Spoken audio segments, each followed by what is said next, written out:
is a communication to the children to take a trip, to cop out, to groove.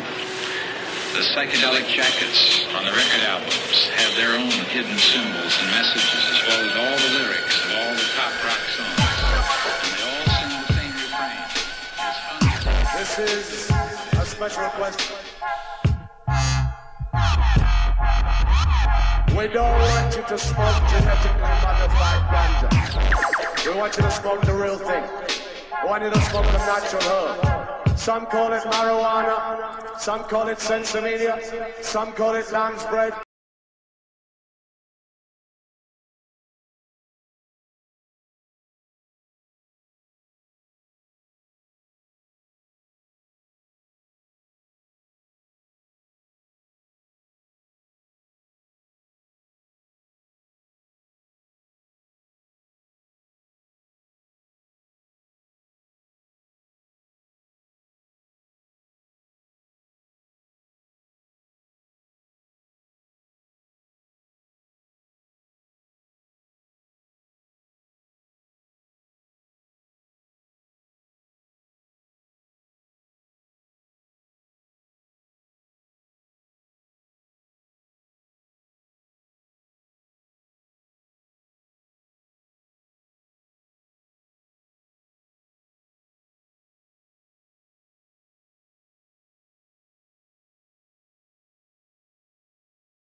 in their EPAP sale, right? Yeah, $400 EPAPs. Flying. They better be. But yeah, if you need to upgrade right now, this is probably the best time to do it. You can do that online. Yeah, I think so. Can you do it online? I'm not sure. I'll say yes. He'll say no. I would go to waytogrow.net and contact them. Equals a maybe. Yeah, that's a firm maybe. A firm maybe. But waytogrow.net, hit them up. If not, holler at a friend in Colorado. You know, someone in that chat room will definitely help you out. They do have locations everywhere, so I don't know how far away from a shop you are, but they're in Boulder, Fort Collins, Lakewood, a couple in Denver, 3 actually in Denver now, and Colorado Springs. So, I mean, they can cover you almost anywhere. Yup, and then let's also shout out Incredibles real quick. Of course. Because you know what the one funny thing about BHO is, though, despite the concerns that we're going to bring up if it's not treated properly, it doesn't count for edibles anyway. Right. So BHO and edibles, we love that. It's not a problem, and that's interesting too, because at first people were very concerned about that too. That was like a big concern, but not understanding that so many things are processed with butane, including vanilla flavoring, chicken nuggets, canola oil, things like that. So I mean, we have there's processing with butane everywhere, so shouldn't be scared of that part of it all. Right. But as we're going to explain in the show, when you use it differently, then maybe it might be used in other processed things. Because nobody else is doing what we're doing. And no one's like, oh, yeah, let's put vanilla. Have we vapor? Oh, you should try to vaporize vanilla. How many and not just aromatically like as a room incense, but let's definitely breathe that in too while we're at it. No, but I think that could be pretty good. How many bars does Incredible have now? What is it, 12? 13, I believe, 13? Right now. Yeah. The Makiba bars. That's the new now. one, yeah. Now I know. It's because the gummies. The gummies. The gummies are not a bar. That always messes me up. We think of them as bars. It's a product. Well, I mean, the guy that we're bringing on next is seemingly going to be the expert on this. He also controversy, and right? not only that, but he actually has an edibles company. That's his thing. He does Applied Synergy is his company, and this is Jim Frere. And I hope I'm pronouncing his last name correctly, because I didn't confirm it with him like a professional would. But he does have an edibles company out there in Oregon, and I would definitely want to check these out. He's putting it to practice, basically. Oh, yeah. This is not just there. And I believe we have Jim on the line right now. Did I get your last name right, Jim? You hit it just dead on the money. Perfect, man. Perfect. Welcome to the show. Well, thank you very much.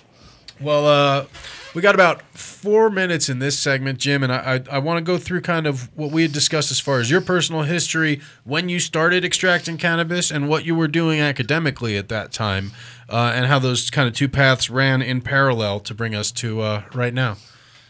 Well, as a starving student in the late 70s, around 1978, in order to pay my tuition, I was making honey oil in orange orchards down in Porterville out of large semi-truckloads of Mexican marijuana. Well, there you go. And I was using petroleum ether and ethanol, using crude homemade rotovapes to eliminate the solvents. And then I'd take my piece of the action and go up and pay my tuition. Little Walter White action there. Yeah, straight up Walter White. Oh, yeah, more or less. I mean, Walter Amber. Exactly. So, and what were you studying at the time, Jim? Organic chemistry and with a minor in marine biology. And how far did you take your education and your extraction, I guess? Well, extractions have been ongoing since that time. I really very little breaks in actually working with cannabis over that period of time. I did get a master's degree in organic chemistry, and then applied it in industry as a synthesis. That's not the cannabis research industry. Development chemist for the synthesis of paper coating chemicals and microfilm chemicals. They were extremely nasty chemicals, and there was a lot of repercussions. This is for old school photography style you're talking about. And I got out. Yeah, that sounds like old school photography with the nasty chemicals. Is that not? Oh, not... yeah. It makes photographic chemicals look like something you'd put in Kool-Aid. That sounds pretty harsh. So you know a thing or two about nasty some of the chemicals. Intermediates are used to give skin cancer to rats for research. For like trying to figure out how to get it out. Yeah, how to get them to not have it. Yeah, or maybe don't give it to them in the first place. Yeah. Give them a little cancer and then figure out how to cure them or whatever. But yeah, it was extremely nasty chemicals, and After my experience there, I pretty much left synthetic organic chemistry and spent quite a bit of time in quality control in the food industry. Worked in the petroleum industry in various capacities. More or less just kind of fringe, applying my degree to my above-board professional life. And my undercurrent income life was dominated by the chemistry of cannabis. And so in that time, I know you were talking about the pet ether, which is obviously not really a frequent. It's somewhat of an obscure solvent. But in our discussion, you covered a number of different extractions you've become relatively expert in. And could you break over the next 40 seconds? Could you break those down for us? Yeah, I've used just every solvent that you could possibly think of, from all the chlorinated solvents. I've used most of the aliphatic gases.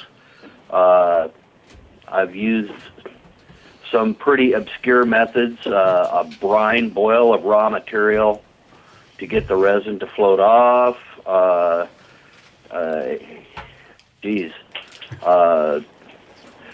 Second solvent purifications to remove waxes. And that's something we're definitely going to visit a little later in the show. Of course. Really, there's very few things that I haven't actually directly applied to cannabis other than CO2 extraction, and I did spend some time working with a company that was making CO2 hop extract. So I do have some experience with the same family of plants. And working with on a CO2 machine. Okay, so that's good. And there's enough people out there right now running CO2, and we kind of all have our own little opinions on that. Yeah, haven't really seen things that I'm 100% thinking that's the way I'd want and that's also the great part about it, like I was saying before, having a real chemist, because he can actually do it on paper and tell you what's going to happen before you do it, and you're like, oh damn, that shit's soupy, or that's red. Like they know that, and it's the Walter Amber of this. Yeah, we want the amber. Yeah. So Jim, let's keep rolling. One of the most interesting things we talked about was your perspective on the history and how most of us who consider ourselves in the know and have done our research all trace it back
that's a little bit before that time.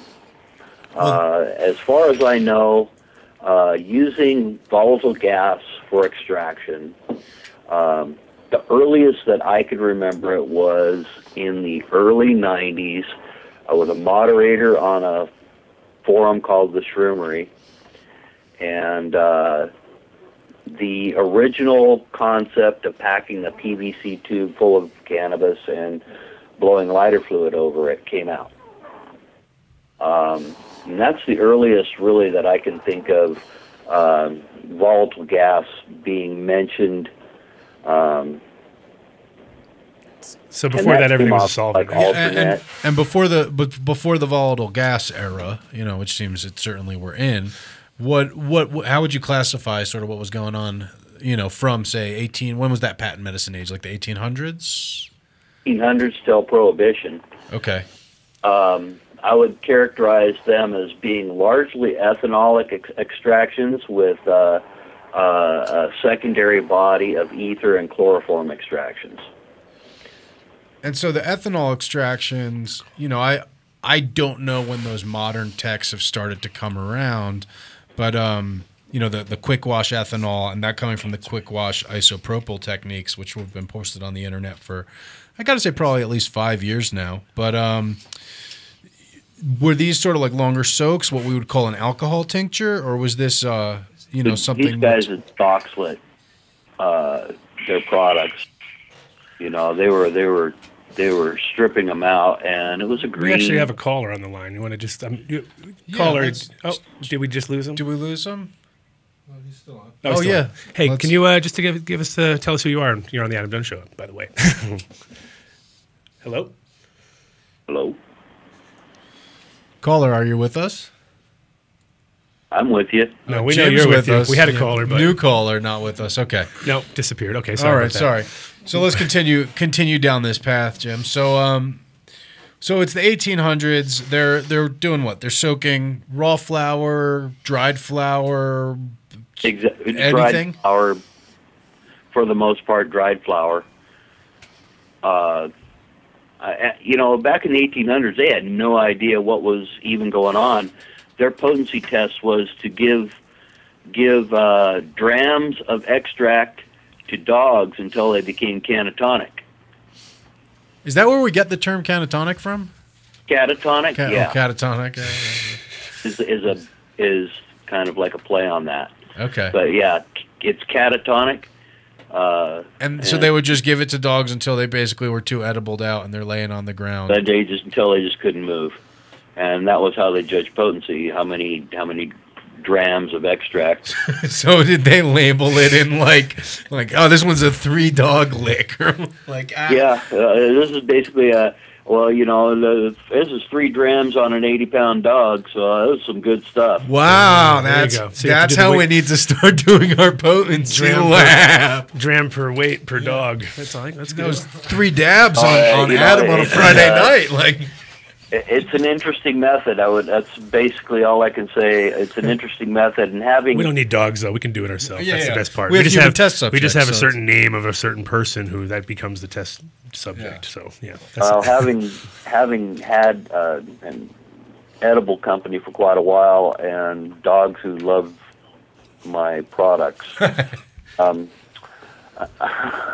not really down with that method of analysis. I've seen my dogs at that catatonic stage, and I'm scared for them. I don't like it. I don't know how these guys could have just sat and watched it happen. It was the age of reason. They had a certain rational coldness to them. So, the age of reason, I like that. Well, they were bloodletting at the same time, weren't they? The dog. All right, so these guys are like making tincture and getting dogs high with it. And then selling it as mixing it, I assume, with other stuff too to distinguish different brands. Anything you could think of: cocaine, opium, heroin, chloroform. The patent medicines were quite a melange of substances. And was there any actual medicine in them, or were they just like drug parties in a bottle? Well, if you got I feel that if you got like just the cannabis products, you were getting medicine. For sure. Yeah, we yeah, understand yeah. We understand that. We're just Yeah, wondering yeah, if of course they were that doing part. But like, some cocktails. And or something. honestly, even the cannabis and opiate preparations, they're investigating that now, re-looking at that combination because it is so effective, and you can use much less opiate when you combine it with a cannabinoid product. So that's being revisited and talked about in all the addiction circles and this, that, and the other thing, because they've created quite a little monster with their, their opium derivatives. so And now they're looking at a way to back out, and they're looking at cannabis as being that way. That'd be a great And one. the patent medicines were already onto that.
I believe you make some of those. I saw on your website.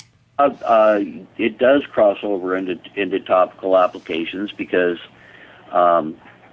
what fat you use to transfer the cannabinoids through the skin is very important because cannabinoids are large molecules. They need a light transport medium. And so... What's a good example of that, you think? Is that like coconut oil, or is that too heavy? Coconut oil is basically emerging as the preferred oil. Raw coconut oil, under 108, processed under 108 degrees. Okay. So, not just any coconut oil has the medicinal qualities that raw coconut oil does. Cold pressed raw coconut. Yeah. Raw coconut oil has a lot of antibacterial properties and other really beneficial qualities that you want to incorporate with your cannabis. See, last week it was all about growing and it was all about coconuts. So coconuts are a magical plant. Invest in coconuts. It sounds like we need more coconuts. One of the reasons we named our company Applied Synergy is because we don't just focus on cannabis alone. We're looking at how you can create an interaction between compatible herbs. Nice. And one of our most potent products is an elderberry infused agave syrup. And I have yet to really line out what the synergy is. But when you add elderberry to this mixture, the potency goes through the roof. I mean, through the frickin' roof. Some more entourage effects there. I'm grabbing some elderberry around lozenges. wondering what the heck happened to their night, kind of through the roof. I don't know if you've ever seen the advertisements for that magic butter machine that they make now, but on all of their recipes, it strongly insists that you go out and you make sure that you're able to put elderberry in everything. So if you go on and look at the Magic Butters website, it has elderberry under all their recipes, and it says, seriously, add this. Like, that's exactly what it says. There you go. So they're on the tip. Yeah. I was not surprised that it's kind of getting figured out. I'm not surprised because it is a significant effect. Awesome. But getting back to polarity and butane. Yeah, let's bring it right to butane. It's a very non-polar solvent. So all of the light aliphatics are non-polar, extremely non-polar. In fact, the most non-polar solvent there is pentane. Our favorite. Yeah. And so where does that interact? Everybody's onto the pentane residuals and this, that, and the other thing. And where does that react with the compounds? And this is a great segue because we're talking about the constituents of cannabis, because that was sort of like the solvents that we're using. So now what are the stuff we're trying to pull out, the cannabinoids, the terpenes? I mean, that's really all we want, right? do we agree on that, I mean, Adam? those are, at this moment, really, what we think right now, yeah. as what we think we want. If you could selectively pull some of the sterols, the flavonoids, the terpenes, and cannabinoids, you'd have the ideal preparation. But pulling the sterols means fat. Using a fat as a solvent, you mean? Well, basically what you'd have to do, it means you're going to have to leave fat or waxes into your product. Ah, I see. In order to actually do the sterols and create a whole plant extraction, you'd have to separate the lipid fraction and then fractionate the sterols from it and re-add them. So Adam and I have come up with this metaphor to discuss this complicated chemistry stuff where we talk about it like a lemon meringue pie. So there's like the topping, the meringue, and then there's the lemony goodness, and then there's the crust. And I think you just said that's like you got to take the lemony goodness out and then like dissolve the sugar out of the lemony goodness. Is that pretty much what you said? Pretty much, yeah. Yeah, that's pretty much it.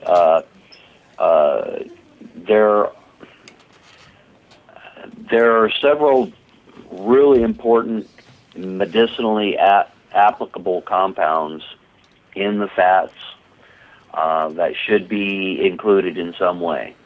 Fat-based extractions and fat-based preparations will get you those steroids. That would be like if you made butter or you made butters, coconut oils, those kind of things. Would that be like a glycerin tincture too? Because that feels like fats feel in your head. Would that include like a glycerin tincture? No, Okay. glycerin is the next most nonpolar solvent to water. I see. Glycerin is a really terrible solvent for cannabinoids. It is just really one of the worst. Interesting, because that's I think everyone here is surprised to hear that. I Now, mean, not it's- I mean, surprised. well, not too surprised because I don't like it. But Yeah, they don't work really well, but they taste They very come meaty. in really low on the milligrams per milliliter. It's because it just won't dissolve it.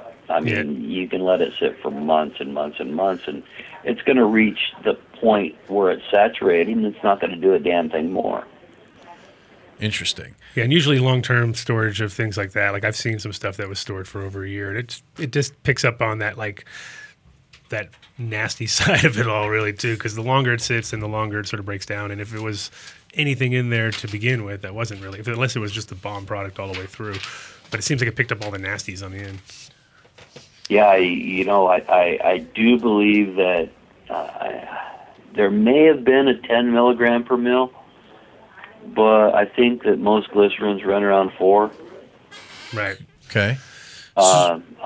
Don't quote me on that, although I'm quoting it. So we have butane, which is highly polar, right? And then or highly non-polar. Highly non. That's what I'm pulling out of my ass from what I've read. I think 10 is the max on glycerin that's been measured, actually analyzed, and that they actually run closer to 4. The one thing we did, interesting side note, we talked about in the testing one was that like testing glycerin is specifically really tricky, and apparently the labs don't have it completely. One place says they do, but the actual method for testing any glycerin thing is supposedly really hard. But that's also the beauty of being a chemist is you don't have to get a test result. You know what's going to happen. Well, yeah, and glycerin, it'll mix with alcohol, and they put, that's how they run their samples. Right. They have to do an extraction using some other, like a non-polar solvent, and hope they get 100% pull out of that glycerin so they can actually quantify it.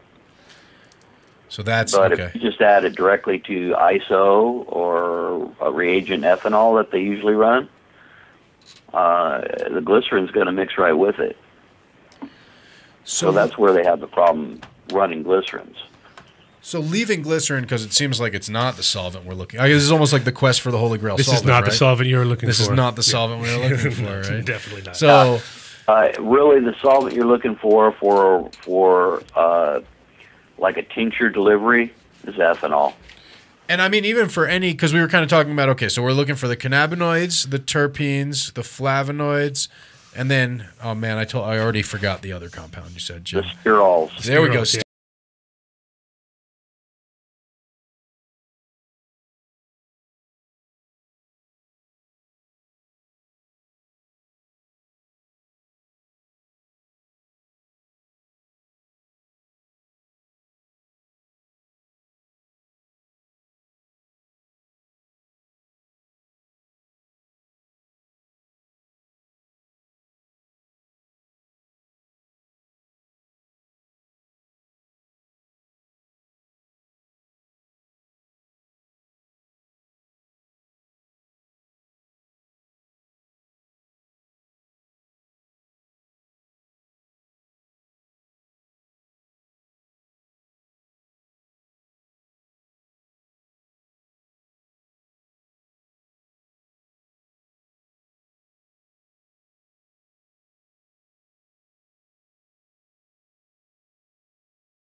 made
chemical soup with the lipid fractions and all the other reactive,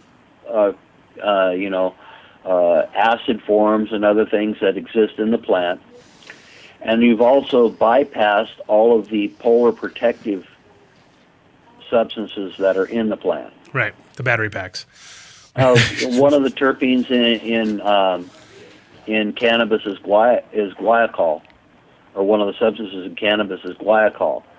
Guaiacol is a polar compound, and it's one of its derivatives is known as guaiafenesin, and is used as a lung-soothing expectorant. Right. Yeah, it's in cough syrup for sure. So basically what you're having is these beneficial compounds that exist in the natural plant. And now there's a whole list of them. There's terpenes, there's flavonoids, and there's other compounds that have shown beneficial, pulmonary effect. Pinene, terpinolene, all of those are good for your lungs. Now, do you think that possibly... You think about, you get really congested, eucalyptus and menthol. Yeah, they're right. terpenes. right. Now, do you think that, of course, when you create the soup, it can cause negative reactions, but obviously it could also cause positive reactions. Do you think there's any other positives to this soup than besides because maybe they're reacting and creating something more powerful? Well, I don't know about more powerful. I think the main advantage to the raw gum is just the terpene content. And if that's the issue, then, okay, you take the strain that you're extracting and you do a steam distillation on it, and you pull those terpenes out. And that'll pull just terpenes pretty much, right? Beg pardon? Would that pull only terpenes if you did that? Steam distillation, yeah, will pull pretty much only the non-polar terpenes. Cool. And some of the polar terpenes. So you'd have like Kush Cologne. Exactly. Exactly. That's probably how they're going about making that. Now, there's other ways of reserving terpenes that are a lot more complicated. There's this one method called effleurage, where you lay the flour material out on a fat, and it's absorbed into a fat, and then you extract it from the fat with an alcohol. Okay. It's like filtering it almost. Yeah, through the fat. So one of the things that Mitch and I were always talking about is demonstration of the kind of the affinity that terpenes will have towards fats. Is that they use fats as a way of taking terpenes and scent molecules from flowers and concentrating them. So the terpene content can be easily replaced. Look, I'm not going to say that it's going to taste exactly like raw gum. It's just not. That's just not going to happen. But you can get back towards... Like I was talking about when you put the stuff in the soup. Right. You're creating basically a reaction vessel. Well, steam distillation is going to alter some of the terpenes too. Okay. Terpenes are they're fragile. They're interesting molecules because the scent for spearmint and the scent for coriander are the same molecule with a different rotation. Oh, there you go. That's weird. So then when you heat them up and you put them in soup and stuff, that at least turns them around if it doesn't stick them together. And there's things going on, the lack of research over the last 100 years is the reason we don't know. Okay, I found in whatever research I've done in a smell, I found the same. They know kind of a list of terpenes, and that's as far as it's gone. So we still have more. And then you've got these really low concentration terpenes in the plant. Peaks on the headspace that aren't they're not really known. They're not marked out. Whatever. Terpenes can be active in the microgram amounts. An example is linalool. Linalool is an incredibly potent freaking terpene. Linalool will cause over 100 anti-stress responses in your body and your DNA. I mean, at the genetic level, you have stress response. It will prevent over 100 of these stress responses at the DNA level just by smelling it. And linalool's in cinnamon. It's in Mighty Wash. I know that. That's what Mighty Wash is. It's pure linalool. It's really most known for being in lavender. Lavender, yeah. And they're, pretty much everybody's on to myrcene. Yeah, myrcene's like the big one now. Myrcene, another really potent one. It's not quite as potent as linalool, which is active in the microgram amounts. So we have all these other little microterpenes, I call them, because they're in such small amounts that they just exist as really close peaks, really low close peaks on the headspace analysis. But they're still active in those tiny amounts. They could be who knows? Who knows? They could be the key to life itself. Who knows? Well, one of the things the terpenes are hugely important, but there has to be kind of a decision made by the extractor, and look, and you also have to kind of look ahead at how far do you want to get into making this one product if they decide that a component in that product is not suitable. But I guess one question I have, and actually Adam has a question. Well, we have another analogy. We like to throw these analogies around. Yeah. We have the Sunny D analogy, which is the future that we kind of see, which is, that whenever you buy orange juice, you're definitely not buying one or two oranges. You're buying a mix of thousands of oranges that have all been reconstituted, and the terpenes have been pulled out of it, and they're sitting on the shelf somewhere, and then they check the sweetness level, and they say, oh, it's at 82, it needs to get up to 94, and they add extra terpenes, extra sugars, and they just balance it all out, make it perfect, and then kick it out the door. And I kind of just see that as being, I wouldn't say unfortunate, because obviously progression is always good, but I think that's kind of where the industry might have to go, just because for consistency and mass production, what else can you do? Exactly, because it's going to be hard. Everything is batch to batch and season to season and time to time, and so I don't know. What do you think that? Do you think that's realistic? Because I've heard about people doing realistic. The only way that this is going to get sidestepped is if it's not even legalization. It's just basically treating this stuff like an herb. And, recreationally, if somebody wants to, use a raw gum because it's really tasty, great.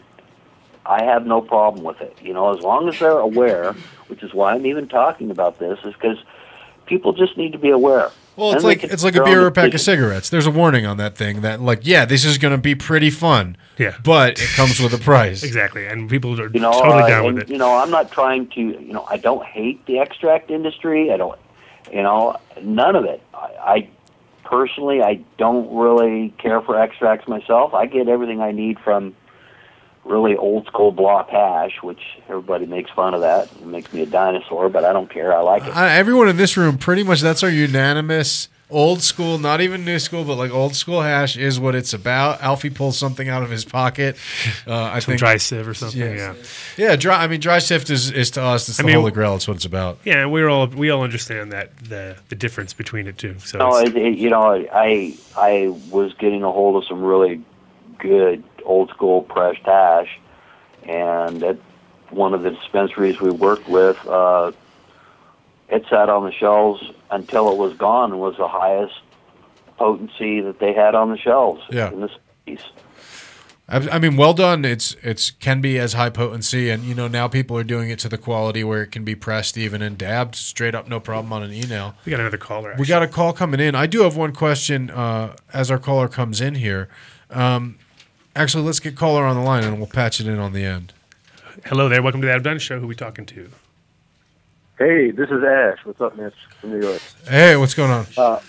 So I, as a layman, I have questions for you guys about this, because obviously some of that information is different to what I've may change some of my habits. Number one, is there any way for a layman to tell if their material has been de-waxed or if it's gone through a de-waxing process? That's a great question. Thanks, Ash. Jim, you have any insight on that, or Adam? pull some out. Yeah, I guess so. Can we switch back over to Jim here? I mean, it should be.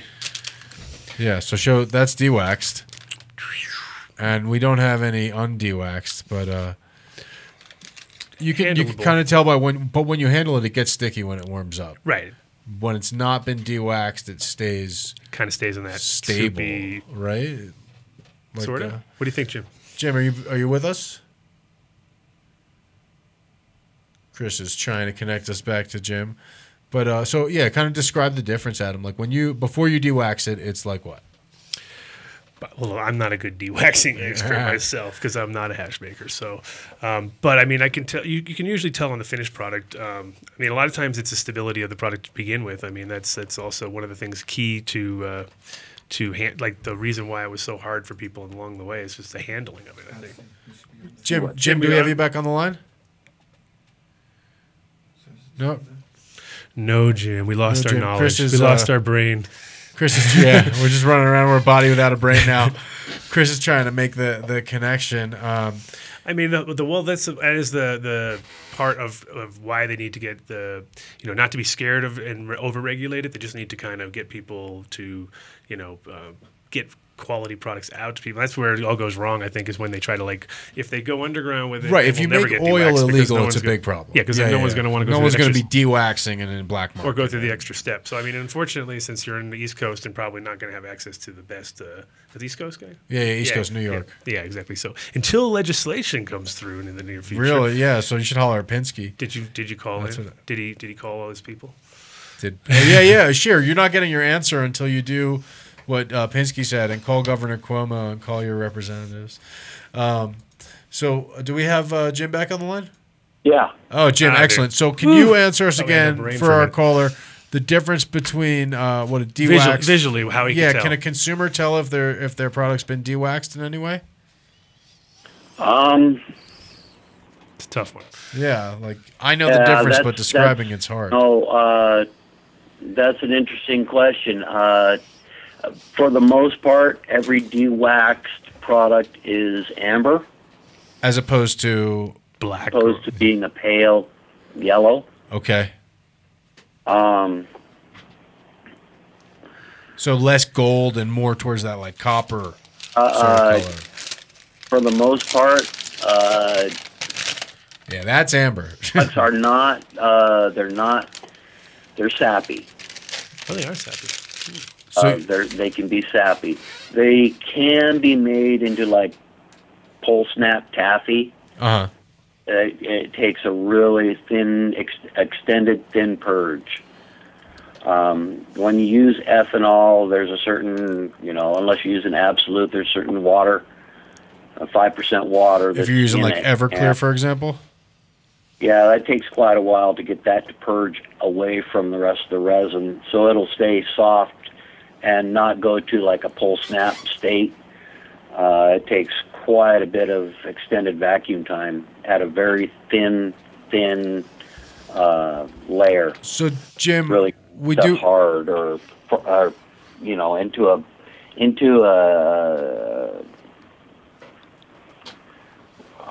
a non-sappy state, so to speak. Stable, like a more harder, stable state. It's stable as a sap, but I mean touchable. Okay, where it doesn't stick, yeah. So we do have to wrap up. We have about 2.5 minutes left on the show, and we have to give our shout-outs, of course. We want to thank you for being on. If you have questions, listeners, feel free to post them on the Adam Dunn Show's Facebook page or comment on any of the YouTube videos, or if you do get the podcast, if you rate us 5 stars, you can leave your question as a comment, and we'll get it answered by Jim, and that might be a whole other episode. Jim, I know I have questions as to especially if you can 100% de-wax with ethanol, and if that's more difficult or takes more than just some filter paper and Everclear, and more of that. So I think that'll be some follow-up info. Adam, got any shout-outs? Is it shout-out time already? Yeah, we got a minute 40 shout out for to the shout-outs. farm. I got Alfie in the studio, so he's not actually out there, but we got Kojak and Mom holding it down at Whispering Falls. And then shout out to my lovely wife and baby Nick back in town, holding it down at the shop with Vinny. Nice. Uncle Vinny. Uncle Vinny. And little Karma down there. Nice. So, yeah. And also, anybody, remember, 45 days left, less even, I think, 44 days left at the lab. So, if you're in Denver and you want to come by and check us out, you got 44 days left. At what, 3354 Larimer Street? 3354 Dude, I don't even Larimer. use my GPS anymore for this. The one place. That and home. Good. Speaking of home, got to give a shout out to my lovely wife, Reese, and our amazing little baby, Farron. That thing is awesome. That kid That is thing, so cool. you gotta stop saying it's a thing. It's kind of still like it's still in You them. gotta say You know that my kid. theory. They're plants, and then they I become know. animals, then they become humans. Yeah. Until it like speaks and has logic, it's still not quite completely ensouled. But I love her entirely, regardless. 45 seconds left. Shout out Incredibles, big time. Big time Yeah, shout out to definitely Incredible. Keeping us medicated the whole show. Thanks, Incredibles. Yeah, Appreciate it. And We love it. and Tell us more. Tell us more. Boom. All the above. Oh, the ChemDog giveaway. Let's do that. Guys, we still are giving away a piece of glass blown by ChemDog himself, the guy that, the strain ChemDog, the story with the bag seeds, that whole thing. ChemDog, that guy. Yeah, exactly. Shout us out on Facebook, Instagram. Really, we don't have an Instagram account, but get people to listen to us via your Instagram account. If we see you making a fool of yourself for us on social media, a piece of cannabis history is yours. Perfect. And again, Thanks. a big thanks to Jim for pretty much fueling our show with all that knowledge. today. Huge knowledge. Yeah, huge dude. knowledge. Awesome. Jim, always a pleasure, and we'll talk to you guys next week. Thanks, guys.